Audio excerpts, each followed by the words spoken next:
On ouvre à présent notre focus du dimanche.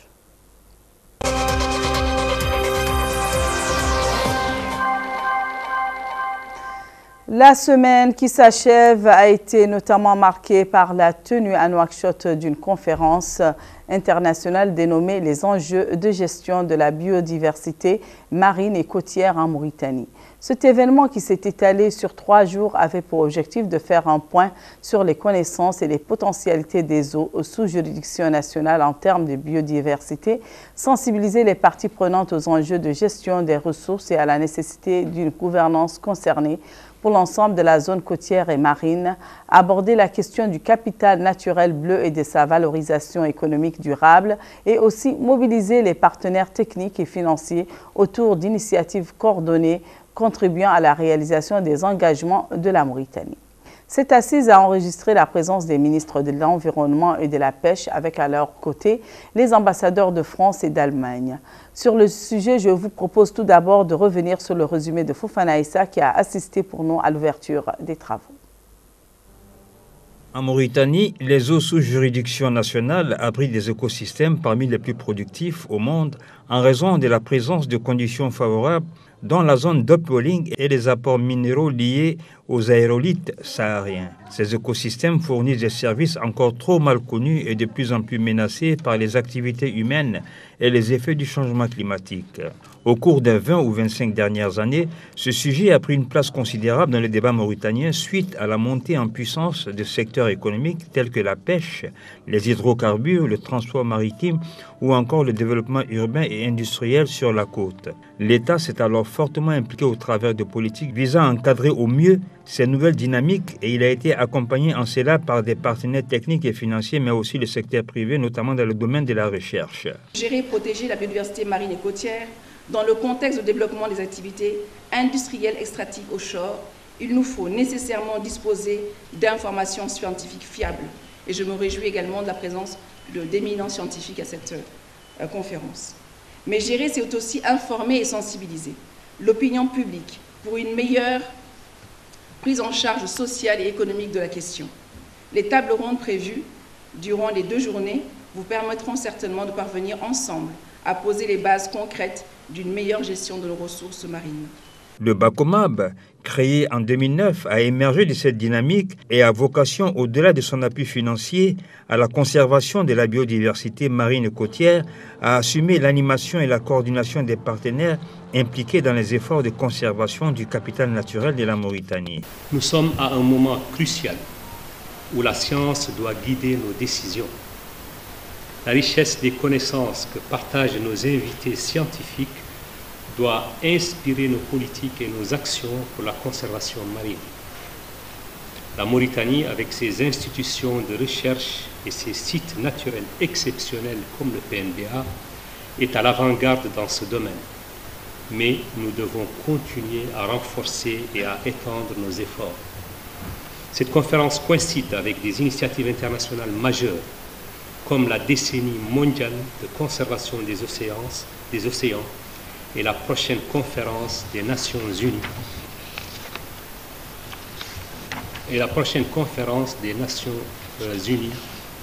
Sur les océans en 2025 en France. Il en va ainsi des objectifs pour le développement durable et le PRCM offre des cadres d'intervention et d'échange fort utiles pour les problématiques de gestion du milieu urbain et côtier auxquelles fait face la Mauritanie. Ce contexte amène aujourd'hui le BACOMAB à promouvoir l'organisation d'une conférence réunissant organismes gouvernementaux, scientifiques, partenaires techniques et financiers, acteurs privés et sociétés civiles autour des enjeux de gestion de la biodiversité marine et côtière. La diplomatie française présente à cette assise en justifie les raisons. Afin d'avoir le meilleur équilibre donc entre présentation et échange, le format de table ronde durant cette conférence a été retenu avec 4 sessions successives prévues en séance plénière. Les panélistes, avec un modérateur et 4 ou 5 experts, auront l'occasion de faire chacun une présentation sur la problématique et trouver les approches idoines.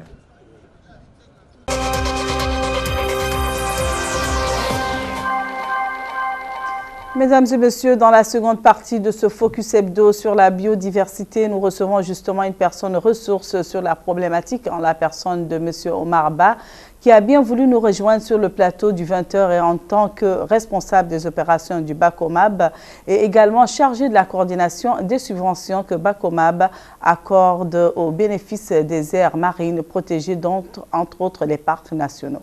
Bonsoir monsieur et merci d'avoir accepté notre invitation. Bonsoir.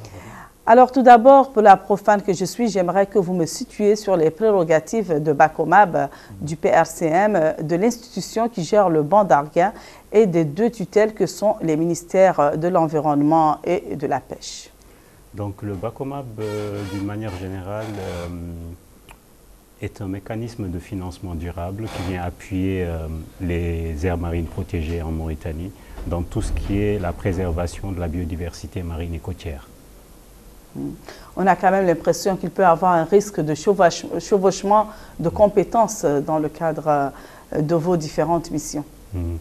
Le Bacomab a une vocation de financement.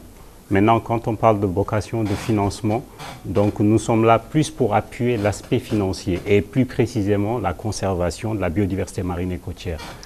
Pour revenir à vous-même et vos prérogatives, M. Ba, qui fait de vous la première personne ressource servant de pont entre le Bacomab et les bénéficiaires de la subvention sur le plan technique et qui assurait à la fois l'animation et la mise en œuvre du manuel des opérations du Bacomab, où en est donc à ce jour sur l'évolution de votre programme par rapport à ce vaste projet en cours? Donc le Bacomab, d'une manière générale, nous avons vocation à appuyer financièrement. Et aussi, les aspects qu'on appuie, c'est tout ce qui concerne la préservation de la biodiversité marine et côtière. Il y a aussi l'aspect de la bonne gouvernance des aires marines protégées et aussi la protection de la biodiversité d'une manière générale. Maintenant, qu'est-ce qui se passe au niveau des financements que nous accordons? Elle est accordée suivant ces volets.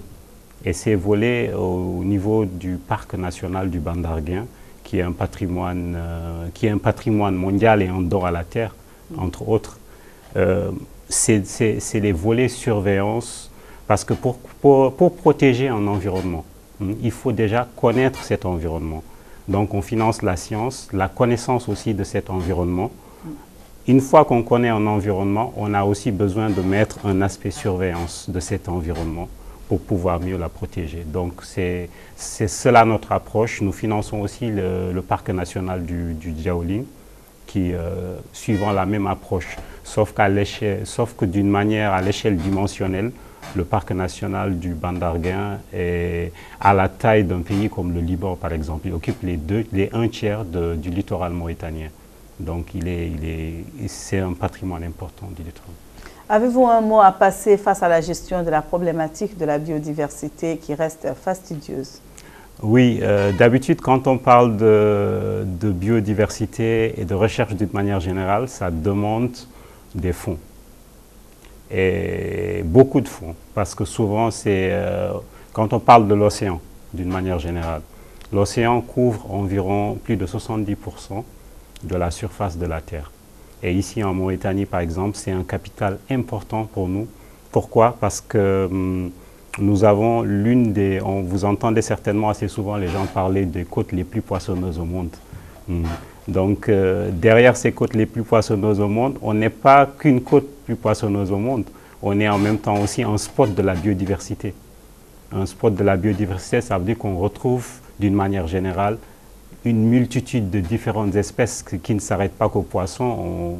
Au niveau des tortues, on retrouve quasiment 4 à 5 des tortues qu'on peut retrouver ici dans la sous-région. On retrouve aussi plus d'une vingtaine d'espèces de dauphins et de baleines. Donc, et tout cet écosystème-là contribue à ce qu'on ait, par exemple, cet écosystème qui est important. Sa gestion, elle est compliquée, parce que souvent, c'est un manque de ressources humaines et de ressources financières souvent. Parce que ce n'est pas tout le monde qui est spécialisé dans le domaine, ça c'est ici en Mauritanie. Et de deux aussi, il y a un autre aspect, il y a la méconnaissance. Quand on ne connaît pas un environnement, c'est difficile de le gérer et de le protéger. Donc c'est pourquoi on a fait cette plateforme durant ces 2 jours cette conférence sur les enjeux de la biodiversité, de conservation de la biodiversité marine et côtière en Mauritanie. C'est pour créer une plateforme d'échange pour les acteurs dans ce domaine et aussi le public d'une manière générale, pour leur permettre de mieux comprendre, déjà faire un état des lieux de ce qu'on a. On a ça, on en est à ce point. Maintenant, comment on peut travailler ensemble pour mieux protéger cette ressource? C'est pourquoi on a mis en place cette conférence. C'était un des objectifs de cette conférence. Et le deuxième objectif aussi, ce sera au sortir de cette conférence, normalement, il y aura une feuille de route qui permettra aux différents acteurs du domaine de travailler ensemble en synergie pour mieux converger les efforts dans un même domaine de protection. Mesdames et messieurs, je vous rappelle que nous recevions ce soir aux 20h M. Omar Ba qui a bien voulu nous rejoindre sur le plateau du 20h et en tant que responsable des opérations du BACOMAB. Merci beaucoup.